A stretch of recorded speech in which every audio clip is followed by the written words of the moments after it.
Hello and welcome. Thank you for joining us for this panel titled Hate, Guns, and Democracy, How Armed Extremism Threatens Us All. This panel will discuss the threat that armed hate and extremism pose to our country and to our democracy, and talk a bit about the role that gun violence prevention advocates have in invigorating and protecting our democracy. My name is Ariel Lowry, and I'm the Legal Program Manager at Giffords Law Center to Prevent Gun Violence.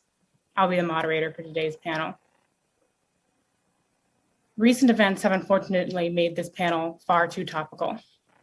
I would like to take a moment to acknowledge the tragic shootings that occurred last night in Atlanta, where a gunman appears to have targeted Asian women for violence.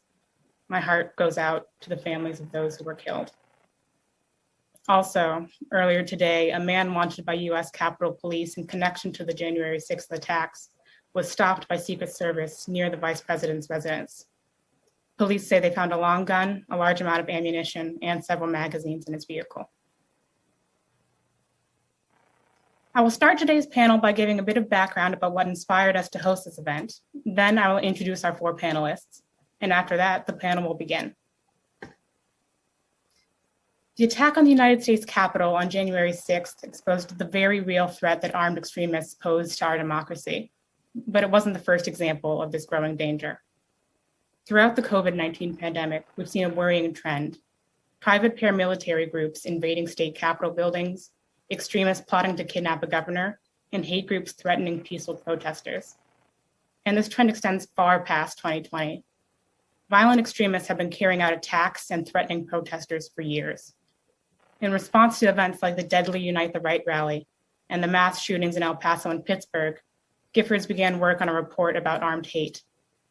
I am the author of this report, which was released this past Monday. The report, titled How America's Gun Laws Fuel Armed Hate, details the alarming impact that hate-motivated gun violence has had across the nation. It outlines the recent reported surge in violent hate crimes and the threat posed by increasingly militant armed hate groups.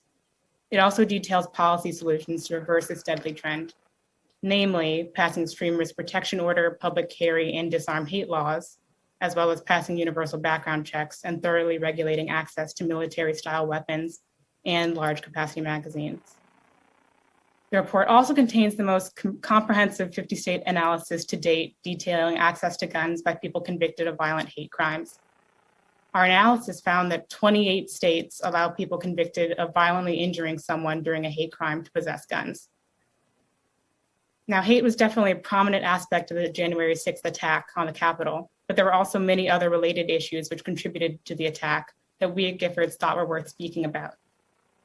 To continue the conversation about the dangers of armed extremism and the role gun safety activism can play in safeguarding our democracy, we invited four guests to share their expertise during today's event. First, we will hear from Representative Andy Kim. He was first elected to the U.S. House of Representatives in 2018, where he represents the 3rd Congressional District of New Jersey. As a member of the House, Congressman Kim serves on the House Armed Services Committee, the House Foreign Affairs Committee, and the House Committee on Small Business. Prior to serving in the House, Congressman Kim worked as a career public servant under both Democrats and Republicans. He served at USAID, the Pentagon, the State Department, the White House National Security Council, and in Afghanistan as an advisor to Generals Petraeus and Allen. Today, Representative Kim will be speaking about his experience in the Capitol on January 6th. Next, we will hear from Josh Horwitz, the Executive Director of the Coalition to Stop Gun Violence and the Educational Fund Stop Gun Violence. He's one of the founders of the Consortium for Risk-Based Firearm Policy, a group of mental health and public health experts who have examined the intersection of guns and mental health. Josh is also a visiting scholar at the Johns Hopkins Bloomberg School of Public Health, where he teaches public health advocacy, and he is a regular blogger at the Huffington Post. He has been working on gun violence prevention issues for over 2 decades.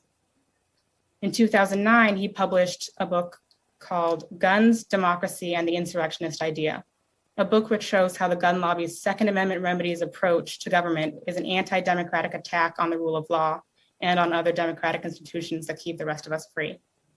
Today, Josh will be speaking about how the insurrectionist view of the Second Amendment contributed to the attack on the Capitol on January 6th. Next, we will hear from Mary Mccord. Mayor Mccord serves as legal director at the Institute for Constitutional Advocacy and Protection and as visiting professor of law at Georgetown University Law Center. Mccord was the acting assistant attorney general for national security at the U.S. Department of Justice from 2016 to 2017 and principal deputy assistant attorney general for the National Security Division from 2014 to 2016. Previously, Mccord was an assistant U.S. attorney for nearly 20 years at the U.S. Attorney's Office for the District of Columbia. Among other positions, she served as a deputy chief in the appellate division, overseeing and arguing hundreds of cases in the U.S. and District of Columbia Courts of Appeals, and as chief of the criminal division, where she oversaw all criminal prosecutions in federal district court. Professor Mccord will talk today about the laws and constitutional provisions that make private paramilitary activities illegal, how these laws can be used to combat insurrectionist violence, and the challenges in enforcing these laws. Finally, we will hear from Max Markham, who is policy director at March for Our Lives. Max is currently finishing his JD at New York University School of Law, where he received the Root Tilden Kern Scholarship for Public Interest Law. At NYU, Max chaired the Black Allied Law Students Association and served on the executive board of the American Constitution Society. He is focused on issues of civil rights and criminal justice, completing a clinical placement in the Civil Rights Bureau of the New York Attorney General's Office and spending his 2L summer working for the NAACP Legal Defense and Educational Fund.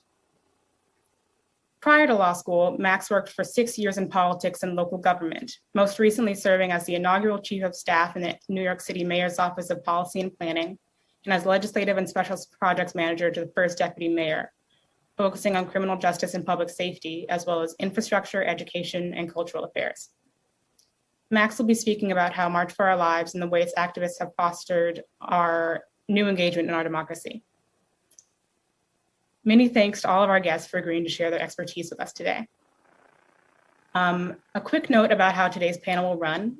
To accommodate Representative Kim's schedule, he'll be answering questions immediately after his remarks, while the other 3 guests will be answering questions at the end of the event. So with that, I think we can get started. First up, we will hear from Representative Kim about his experience in the Capitol on January 6th.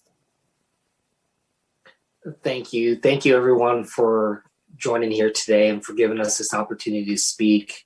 I wanted to start where we started this program, which is also just acknowledging the tragedy of the last 24 hours. It's been really tough. I've been on the phone a lot with the Asian American community down in Georgia, down in Atlanta, and I can tell you they're devastated. It's really tough to hear what they've been going through. And it's been really tough on the Asian American community around this country as well. I feel very emotional right now. I feel very, I'm struggling to really process what happened and try to understand how I explain this to my kids. So I just wanted to kind of share that with you all today as we just collectively think about this, as we still reflect on these bigger issues that we deal with. We have a lot that we have to deal with just in the immediate moment right now.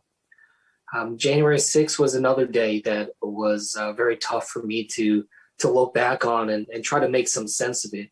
I'll be honest, the passage of time over the last 2 months has not necessarily given me that much more clarity because the moment seems so surreal to me still. You know, when I look back on it and I look at the images of what happened, it's hard to process that actually occurred. And not only that, but that I was there, you know, at the Capitol and on the compound that day. My own experience was one where thankfully I was able to shelter in place in safety for a good chunk of the day. I'm somebody who worked in diplomacy before. I worked out in Iraq and Afghanistan before. I've been in many different shelter in place situations before, but I certainly never expected anything like this at the United States Capitol. Me and many others that day knew something was going to happen, or at least felt concerned that something could happen. I did not have my staff coming to work that day. Many other offices did the same. We were concerned about some type of situation, but again, we always kind of thought that if something were to happen, it would happen outside. We never in our wildest imagination would have expected the kind of the situation we had where they literally took over and we lost control over the Capitol building for a number of hours. This is something that I try to think about a lot in terms of, you know, how is it that we get to this point where people are willing to do what they did to such a beautiful temple of our democracy, one of the most beautiful buildings in the world, certainly in my opinion. And I think that, when I look back on it, it's a situation about hatred and division, about violence, but also one that really comes back to respect as well. That respect can be seen in terms of respect for our democracy, or respect for our institutions, including respect for our capital, but also comes down to this issue about respect for one another and for each other. And certainly that type of respect fell short on that day by far, as well as continually struggle with it each and every moment, in our work and in our lives.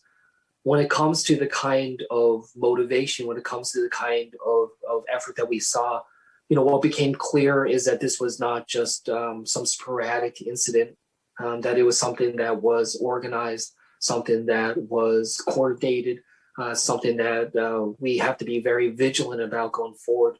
I remember the briefing that I got from Capitol Police and others, including the Defense Department, after January 6th about the ongoing threats against us leading up to the inauguration, the level of detail that they went into about some of the plans, some of the activities that could happen. It really was a briefing much more akin to the kind of briefing that I got when I was based out of Kabul, Afghanistan, in terms of just the organization, the threat stream, the kind of chatter that they were hearing.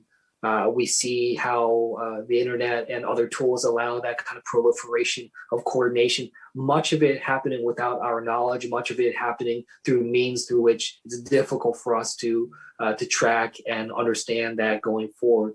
These are some of the struggles that we are continuing to face, and something that we have to really think about as we look at the challenges that we face with gun violence, the challenges that we face with political violence and these types of issues in our community. So I'm happy to kind of bring this to a close here and be able to have a few questions while I'm able to participate. But hopefully that gives you a little bit of a sense of what was going on through my mind on January 6th, as well as how I've been reflecting upon it, trying to draw out lessons to understand what happens next in the 2 months since then. So with that, I'll turn it back to you, and we can have a conversation here. Yeah, thank you, Congressman Kim, for sharing your story.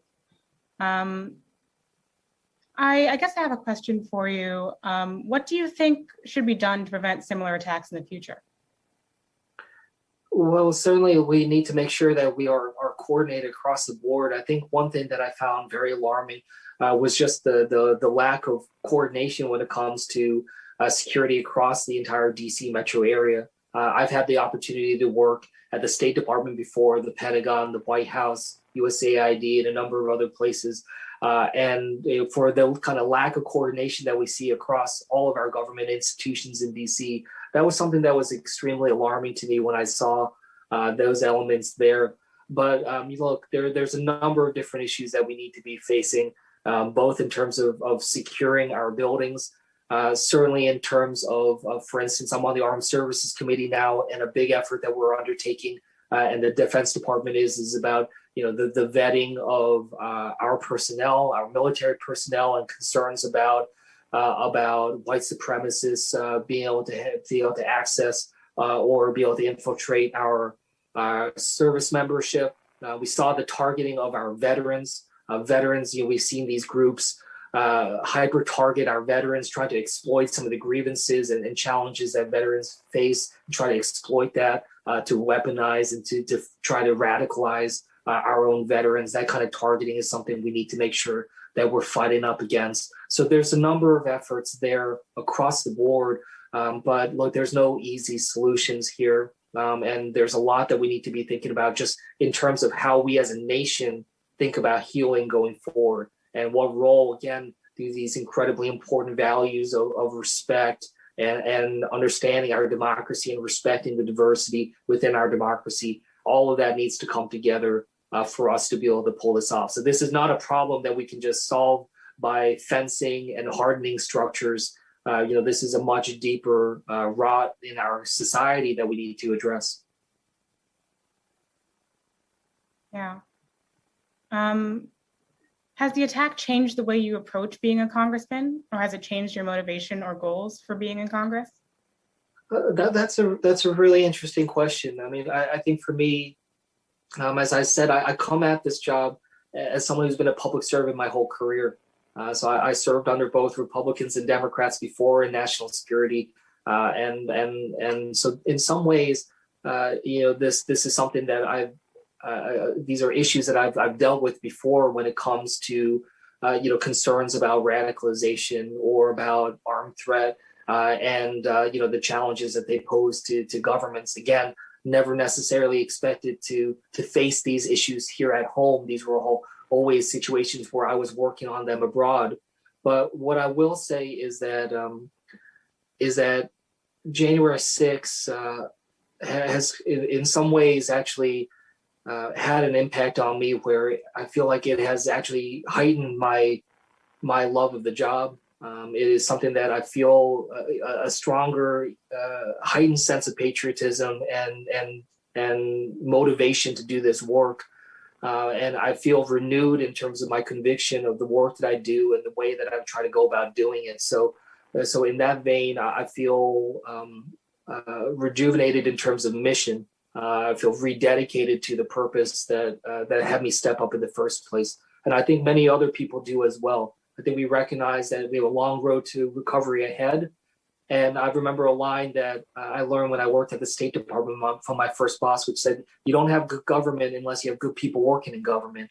And I think we really need to just rededicate ourselves to recognizing that it's up to us to fix this. This is not just going to happen. We're not on some teleological path to success and stability. So it's really up to us to determine whether or not this is worth fighting for. And right after this, I'm going to go pick up my 2 baby boys, and I'll tell you, it's worth fighting for. Yes, thank you. I do have other questions, but I'd like to see if any of the panelists have questions.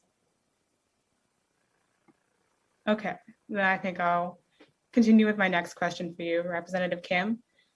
So in your first term of Congress, you were an early co-sponsor of numerous gun violence prevention bills, including the Disarm Hate Act, which would prevent firearm access by people convicted of violent hate crimes, violent hate misdemeanors in particular, and the Extremist Protection Order Act, which would provide financial incentives to states that adopt effective extreme risk protection laws.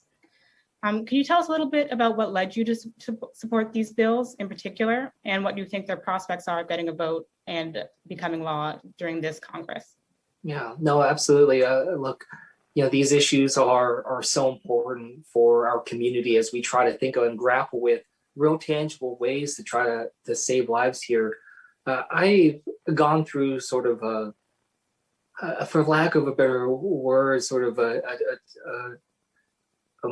transition in my thinking over the years about this. I'll be honest, after the tragedy at Sandy Hook, I really felt demoralized about the prospects of being able to address these issues meaningfully. And I remember exactly where I was. I was working at the State Department, in the Deputy Secretary's office the moment I remember hearing about Sandy Hook and the brutal killing of those children.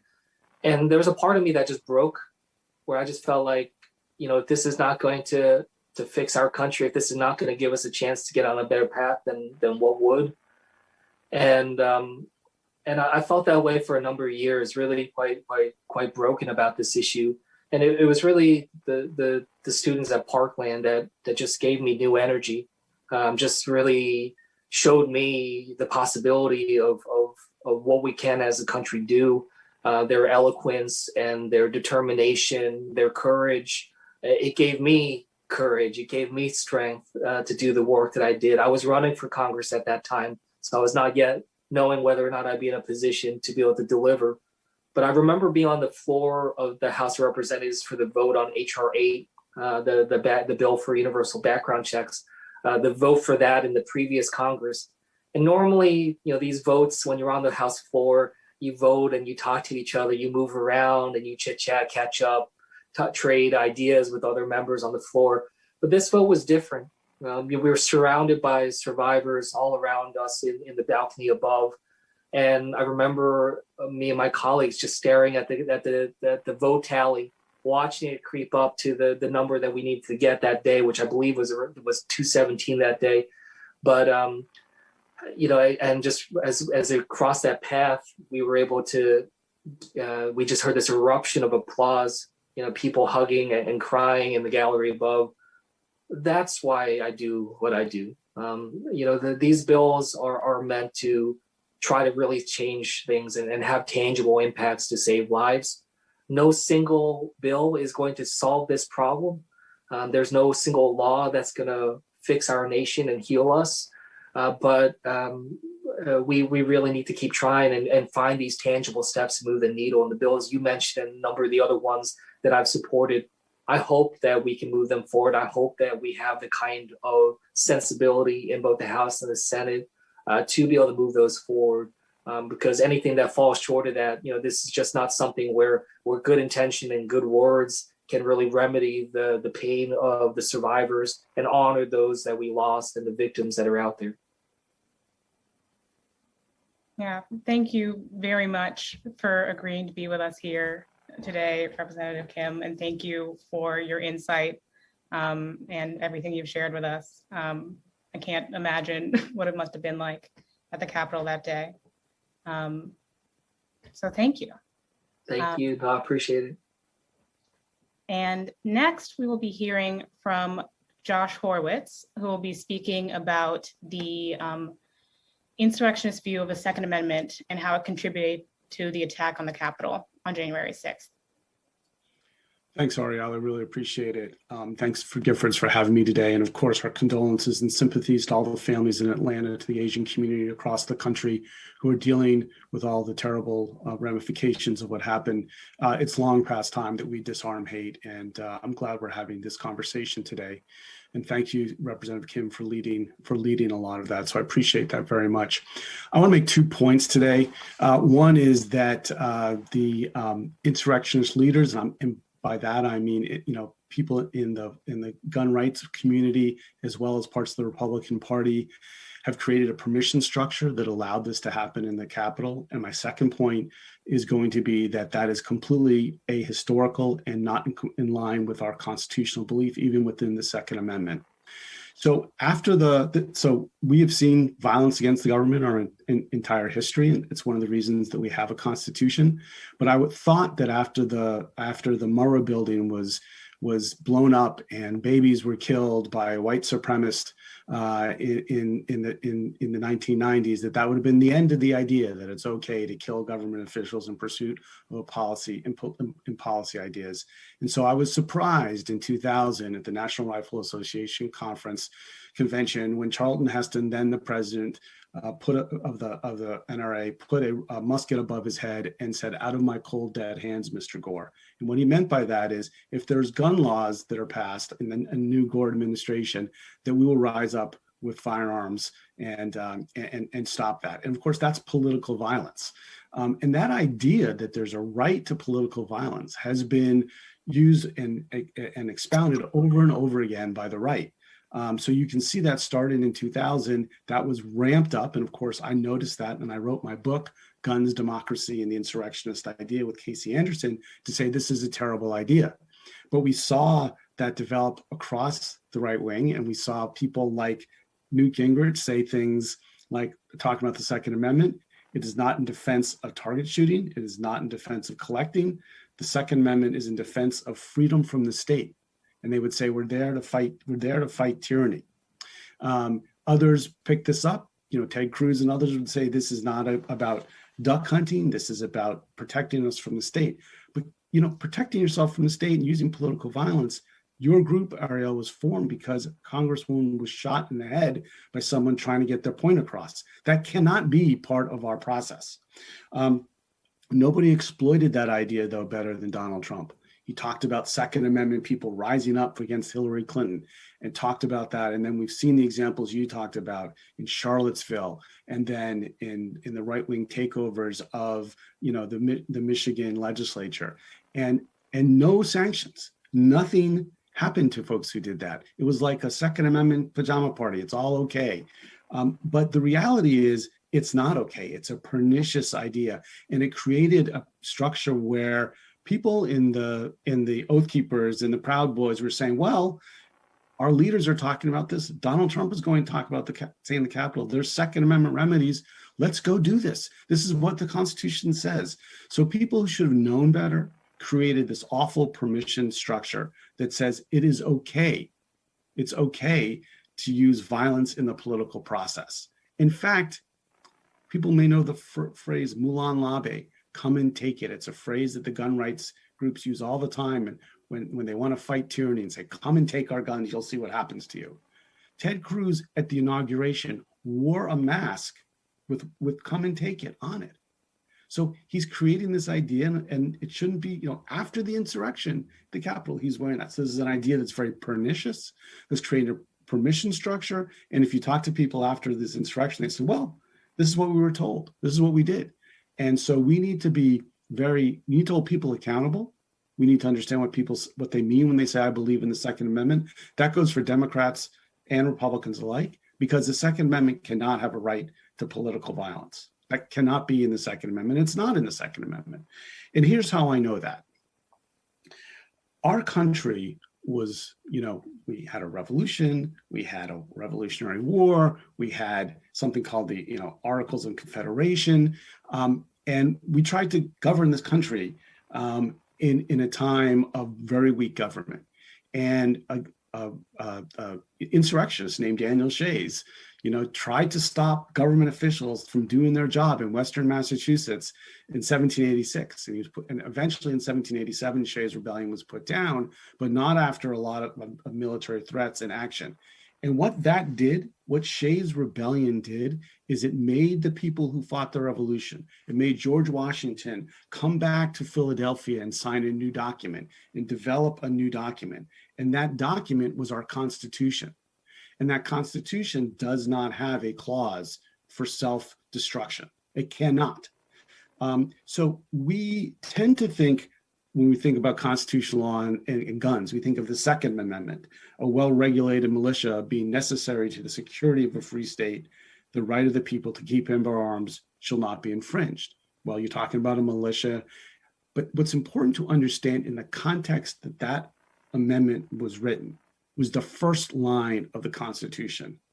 In order to form a more perfect union, establish justice, ensure domestic tranquility, and provide for the common defense. There is no way that line was written, the very first line of that Constitution, so that people could come and challenge a law under that at any time. That's not what the Constitution was written for. It was written to create strong governments. And the reason is because it wasn't just Daniel Shays. There was riots and insurrections against weak government in every city, almost every city across the country. And it was clear that we needed more order, not to hurt liberty, but to protect liberty. Without government having courts that functioned and government that functioned, you could not protect liberty. That's why we have a Constitution. And if you look at the militia debate that went around that, it was only the most radical anti-federalists who thought that there was a right to take up arms against the government. And the Federalist majority persevered and won, and that's why we have a Constitution that prevents that. I like Lincoln on this. Lincoln, seeing the biggest insurrection we've ever seen, said, it's safe to assert that no government proper ever had a provision in its organic law for its own termination. Countries are not countries if they can't preserve the rule of law, if people are allowed to use political violence. And finally, I'll say that the Heller decision, which is the first modern look at the Second Amendment, said the right is about the right to self-defense in hearth and home. It's not a right to political violence, nor can it be. A country that has a right to political violence is not a country, and it cannot stand. So these electeds and this right wing who's been using this are lying. They're lying to people. They're using it as rhetoric. It's exceptionally dangerous, and it needs to stop. Yeah, thank you for your expertise on this, Josh. I had a bit of a history lesson there. So Next, we'll be hearing from Mary Mccord. She'll be talking about the laws and constitutional provisions that make private paramilitary activities illegal, how these laws can be used to combat insurrectionist violence, and the challenges for enforcing these laws. Thanks, Ariel, and thanks to Giffords and everyone on the panel for this discussion. And like the speakers before me, condolences to everyone in the Atlanta area and really the country that's affected by the violence there yesterday. It's really perfect for me to go right after Josh, because I think I can just carry us forward and amplify everything he just said about our history. Private militia organizations are not lawful in this country, full stop.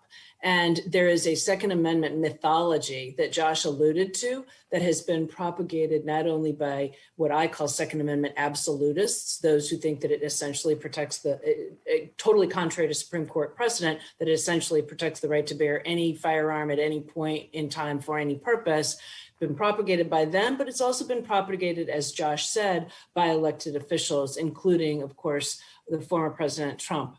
There are 3 points I really want to make because I think it's so important in this country. And I've been speaking about this for quite some time now, ever since the Unite the Right rally in Charlottesville, and helping people to get an actual accurate understanding of the Second Amendment founded in history, the Constitution's text, and Supreme Court precedent.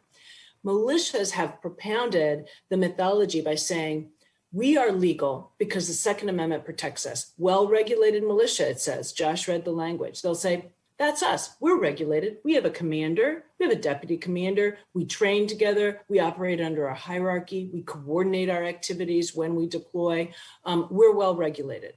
But well-regulated has always meant well-regulated by the state, by the government, never self-regulated. So even at the time that Josh was talking about, before the founding, before our Constitution, yes, the militia was the way that the colonies defended themselves. The militia meant all able-bodied men between certain ages who were available to be called forth by the government in defense of the government when the colony was under a siege or under attack.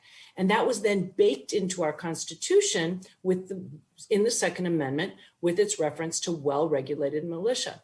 It meant regulated by the state, by the government. In fact, the Constitution gives Congress the constitutional authority explicitly to call forth the militia, and they did that by enacting the militia clauses, which provide for states to have the National Guards and other state militias reporting to the state. Not any authority for groups of private individuals to join together and form their own militia. So that's point one. There's no authority under federal law, federal constitution, or state law. Oh, let me just elaborate on that. I missed that part. Consistent with the federal constitution, all of the states then built into their state constitutions and their state statutory schemes an elaborate mechanism for regulating their own militia.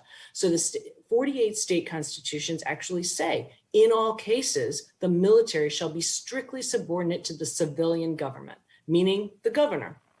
In all of those states, there is a National Guard. In many of them, there's an official state militia. And in some, there's this ability to call forth this unorganized militia, all able-bodied men between certain ages in defense of the state. But when called forth, they report to the governor. So in every state and in the federal government, there's no authority for private individuals to amass together as their own private militia. That's point one.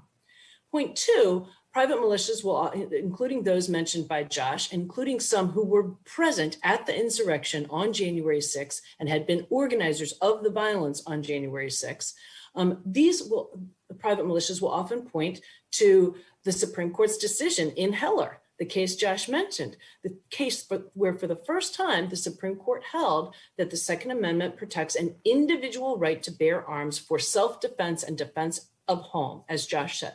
They'll point to that language, and then they'll say, we're in an open carry state, which many states are. That must mean we can all open carry together in armed collected defense, not only of ourselves, but actually, as our own private army. But nothing could be further from the truth. And this is an area where the Supreme Court has spoken, and has spoken quite clearly. There's a lot of gray area about the Second Amendment that the Supreme Court hasn't decided, but this is not one of those areas. In 1886, the Supreme Court upheld a state anti-private militia law that still exists on the books of 29 states to this day. That statute, like all of the 29 statutes, reads pretty similarly. It bars bodies of men from associating together as military units or military companies or parading or drilling in public with firearms. The Supreme Court in 1886 upheld that statute, said it was without question that the state had to be able to prohibit paramilitary organizations in order to protect public safety, peace, and good order. And the Supreme Court even said at the time, there's nothing about this statute that violates the Second Amendment's right to keep and bear arms. Fast forward to the Heller decision in 2008, even as Justice Scalia, writing for the majority, decided, along with the majority, that it protects this individual right to bear arms for self-defense, he pointedly contrasted that with paramilitary organizations, cited the Presser case from 1886, that case is called Presser v. Illinois, and said no one here has even questioned that states have to be able to prohibit paramilitary organizations. So that's point two. Supreme Court's been very clear. These are not protected by the Second Amendment. Point three, in fact, no state allows them, and all 50 states prohibit them. They do so through the constitutional provisions I mentioned that hold the military in strict subordination to the government. They do so through those 29 anti-militia statutes. 25 states also do so through anti-paramilitary activity statutes, which bar the training, demonstrating, instructing, or practicing in the use of firearms, incendiary devices, so bombs, or any other technique capable of causing bodily injury or death, intending to use those during or in furtherance of a civil disorder. So those who trained back in their home states to come to the US Capitol on January 6th and start an insurrection, they're in violation of the laws back in their states and federal law that bars the same thing. Many states, about a dozen, also bar unlawfully assuming the functions of a law enforcement officer or a peace officer. Another 6 or 7 bar wearing the uniform that looks like the uniform of a military. So there's ample state authorities that prohibit this activity, but there's been far too little enforcement. In large part, I think, because these are laws that are not well known to most prosecutors and police and sheriffs. They're not your, typical daily, theft, drug distribution, robbery charges that are the bread and butter of our local law enforcement. But I think more significantly, oftentimes we are talking about jurisdictions where the local law enforcement are elected and the local district attorney, the prosecutor, is elected. And these might be populations in certain areas of the country that are not only extremely conservative, but extremely pro-absolutist view of the Second Amendment and pro-militia, and oftentimes actually entwined with their local law enforcement. So there's very little incentive and very great disincentive for those local officials to prosecute those cases or even enforce those laws. And so I think we have to think going forward about how can we put some pressure on using those laws. State attorneys generals, do they have authority? Sometimes they have authority over those kind of criminal laws. Some states, under their statutory schemes, don't give that authority to the state attorney general. So that's something the legislature should look at. We should be looking at our federal law. Should there be a federal anti-militia criminal statute, or maybe also with civil penalties that the federal government can step in and enforce? Because as we've seen, this is not really a local problem. These unlawful militia groups, they travel with guns, and we've seen them throughout history doing that. But this last year, I think, has shown us sort of every bad scenario where their outcomes when they are present, whether it's at racial justice protests like in Kenosha when 2 people were killed and another seriously injured, whether it's in armed standoffs at state houses where people are intimidated and coerced and threatened, or whether it's an insurrection at the US Capitol, again, resulting in death. That is something that has got to be taken seriously, and we've got to have all collectively a better understanding that the Second Amendment does not protect this. Yeah, thank you, Mary, for sharing. It has been very confusing to me why nothing has been done about these militias, considering the many laws that seem to prevent them. So thank you for explaining a bit about that. So Next, we'll be hearing from Max Markham, and he'll be speaking about how March for Our Lives has fostered a new engagement in our democracy, which is definitely needed considering the many attacks that have been carried out against our democracy in recent years. Thank you, Ariel. Yes, 100% agree. And you want to start by thanking Giffords for inviting me to join this panel. I appreciate the opportunity to speak to everyone watching and with my co-panelists. Like Ariel said, my name is Max Markham. I'm the policy director at March for Our Lives, which is an organization founded by young high school and college-age survivors of the 2018 Marjory Stoneman Douglas high school shooting that claimed the lives of 17 students and school staff just over 3 years ago. I would be remiss if I didn't address the egregious and unacceptable acts of violence that are still being investigated in Atlanta from last night. I find it important to talk here about the people who these hateful acts actually impact. And I'm so grateful for Representative Kim's leadership in Congress and that he was able to share his story. But it's no coincidence that the former president spent the better part of last year using blatantly racist language when discussing COVID-19, when he frequently and harmfully linked it to China and the Asian community. It's not a coincidence that the man arrested for killing these 8 folks last night was apprehended peacefully and without incident, while Black folks like Breonna Taylor are killed by police while sleeping or possessing no risk or no weapons.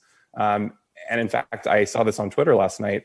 The former president, I should say, used an anti-Chinese slur, which I won't repeat, during an interview on Fox News minutes before reports of the Atlanta shooting came up. There was a United Nations report released last year that cautioned that racially motivated violence and other incidents against Asian Americans has reached an alarming level since the outbreak of COVID-19. And it cited rises in vandalism, physical assaults, robberies against Asian Americans, against their businesses and community centers.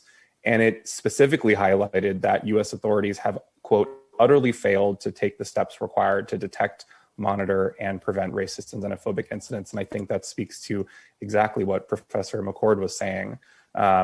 We see this cycle of violence and suppressed opportunities for justice repeat itself in so many ways in this country, be it intimate partner violence, violence against women and femmes, hate crimes, law enforcement violence and misconduct.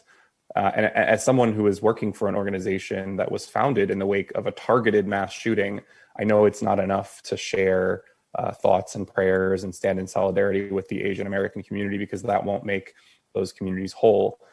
There are resources, though. I want to highlight Stop AAPI Hate, Asian American Pacific Islander Hate. It's an organization that tracks and reports on incidents of anti-Asian hate, and recently released a report highlighting almost 4,000 reported hate incidents in all 50 states, including the District of Columbia, over the last year. It highlights the size and scope of anti-Asian racism and xenophobia, and the fact that it has been ongoing throughout the entirety of the COVID-19 pandemic.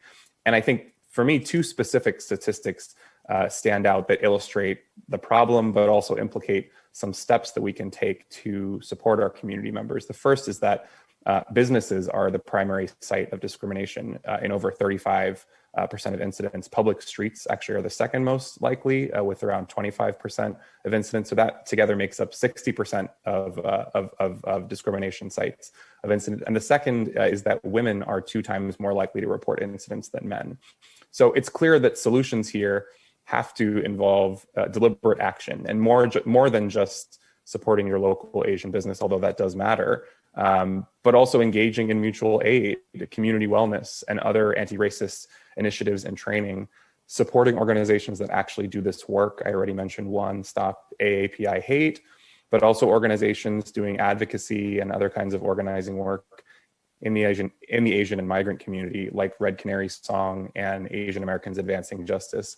So again, I didn't come to depress everyone, but my background and training in civil rights law, and the fact that March for Our Lives and the young BIPOC activists who make up our grassroots movement are the ones who are being disproportionately targeted by these kinds of incidents of hate, and it makes this issue incredibly personal to me. One thing I'll highlight, and then I'll shift over to some of the work that March has been doing that might be more uplifting and motivational.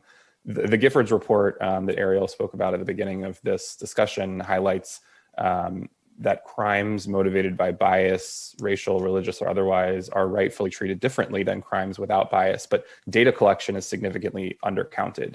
And undercounting and undervaluing of data collection, first of all, is something that the gun violence prevention movement knows a lot about, and we've been amplifying for years.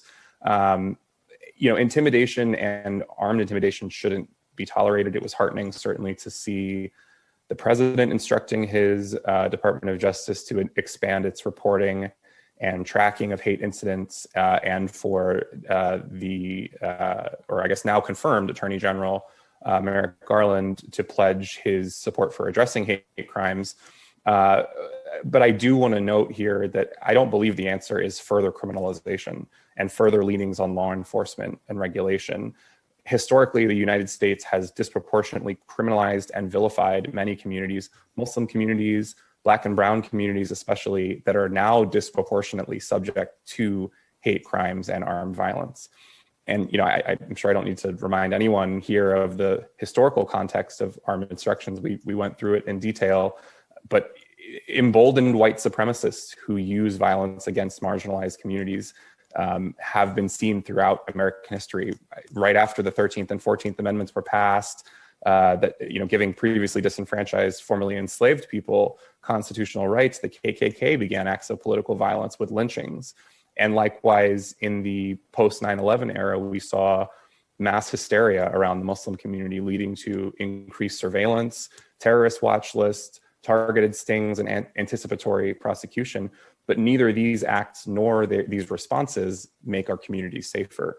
We shouldn't repeat the mistakes of history, and hysteria and structural racism, including disastrous pieces of legislation introduced in over 40 states to disenfranchise those very Black and brown voters who turned out in record numbers in the 2020 election. These kinds of policy changes or policy regressions should not be driving our policy agendas. So, what's the answer? I think a lot of my colleagues have highlighted some already. I think more democracy generally is better than less. I'm certainly not here to tell communities how to grieve, and I do hope we give our Asian brothers and sisters space and grace to do so and lift up their strength. But I do want to reiterate how we should invest in our communities, how we should invest in civilian transparency, how we should invest in mental health and well-being and programming like mutual aid. We have to listen to the people who gun violence and hate crimes impact the hardest and the most. And so that brings me to this final point where I want to highlight some of the incredible work that is being done by young activists. At March, we are committed to focusing on why gun violence happens in the first place, the root causes, in order to more holistically address those root causes, and help create a world where community is centered. We are focusing on issues like gun glorification, poverty, mental health, which, when left unaddressed, can inevitably lead to everyday gun violence. Our judicial advocacy team, a group of 4 young college-age students who will be in law school before you know it, I'm sure, worked for countless hours to submit an amicus brief recently in the Michigan Supreme Court case seeking to uphold the University of Michigan's campus firearm ban. In the brief, we highlighted the stories of 7 young survivors of gun violence and people who experienced the threat of gun violence on school campuses. And when young people stand up and share their stories and experiences with gun violence, as Representative Kim highlighted, the world listens. I'm excited to leave you with a little kernel of what's to come at the organization. I may have mentioned we have the 3-year anniversary coming up next week on March 28th, Wednesday, March 28th, the anniversary of what was the largest nationwide mobilization against gun violence in history. I think maybe one of the largest mass mobilizations of any kind in history, although maybe the national anti-racism protests this summer eclipsed that. Don't quote me on all of this, but we have something very special in store. I can't tell you exactly what it is yet, but it will highlight the exact kinds of principles that I mentioned related to community investment, related to mutual aid, related to local programming. And that's the same with our movement and coalition work. We want to prioritize strategies and coalition partnerships that push for more funding, legislative fixes, codifying democratic protections like the John Lewis Voting Rights Act and the For the People Act, HR 1 and HR 4. I'll just close. March was started in response to a horrific event that's too frequently repeated throughout this country. Gun violence, in particular, gun violence that's fueled by hatred, is a problem that this generation did not create, but it's one that we are motivated to fix. And our organization reflects the values that we're pushing for. I'm a native New Yorker. I've lived through 9/11 and the eras of broken windows and stop and frisk. And I have witnessed the disproportionate impact of gun violence on Black and Brown communities. But I'm also a law student. I attend NYU, like you mentioned. It's a pretty prestigious school. It's pretty expensive. But sitting in lecture halls, I've felt no safer there than riding the subway or walking down the street in my neighborhood in Harlem. More than a few times, I've had to run through my plan of action should there be an active shooter in my school. More than a few times, I've reconsidered sitting right by the door of a lecture hall in case someone walked through and opened fire. And it should not be the case that people with documented histories of white supremacy or threats of violence are able to buy guns without any kind of background check, whether it's through a private sale or a gun show. But leadership needs to come from the top. We've called on the Biden administration to lead on gun violence prevention with a national unified plan that includes funding, includes personnel. I can go into that in more detail, but I'll leave you with just the fact that young folks turned out, we voted, and we expect real results. We're sick of living in fear. We have a real opportunity to address these injustices, structural racism, and root causes of hate. So thank you. Yeah, thank you, Max, for everything. I really appreciate you highlighting some of the resources that are available for people in this very difficult time. I have a question sort of for everybody. I realize that after hearing each of you speak that all of you probably have an opinion on this, but what are your thoughts on how the sort of dangerous insurrectionist or militia or just, I forget what specific words you used, Max, but sort of gun supremacy, like ideology, how do you think that can be combated and stopped? Yeah, I'm happy to start. I think, and I'm sure my co-panelists have a ton of thoughts on this as well. I really like what Representative Kim spoke about at the beginning, where he said it comes down to an issue of respect for one another, respect of each other, the rule of law. And I think, like I said, Professor Mccord outlined how there are already existing protections and laws locally and nationally that just need to be enforced. So I guess, speaking to the law and order folks, we have the protections. It's just a matter of, making use of them and making sure that we are prioritizing protecting our communities, making sure that we're prioritizing giving access, whether that's voting access, whether that's, access to jobs, access to healthcare. That's what, builds and supports community fabrics. And I think that is what addresses some of the root causes of hate, fear, and hysteria, is having strong communities. Yeah, I'll jump in for a second. I think, Max spoke really eloquently about structural racism and some of the things that are really at the heart of the hate crimes and other hateful, messaging and rhetoric, et cetera, that we've seen increasingly in public ways, in ways that nobody even feels embarrassed about saying. They feel like they've got license to say it because our former president said it all the time. And that's not just, in the areas of hate crimes. We've got this structural racism that underlies every one of our institutions this country was founded on, whether it's financial, educational, housing, et cetera. And that's got to be addressed. But to get more specific, I also think that there is a role here for responsible gun owners, right? So I think for too long, the Second Amendment absolutists, they just always, put that Second Amendment up as their shield. Like any kind of responsible gun safety legislation is an attack on our rights. It's an attack on our civil liberties. It's an attack on our very constitutional fundamental rights. Well, you know what?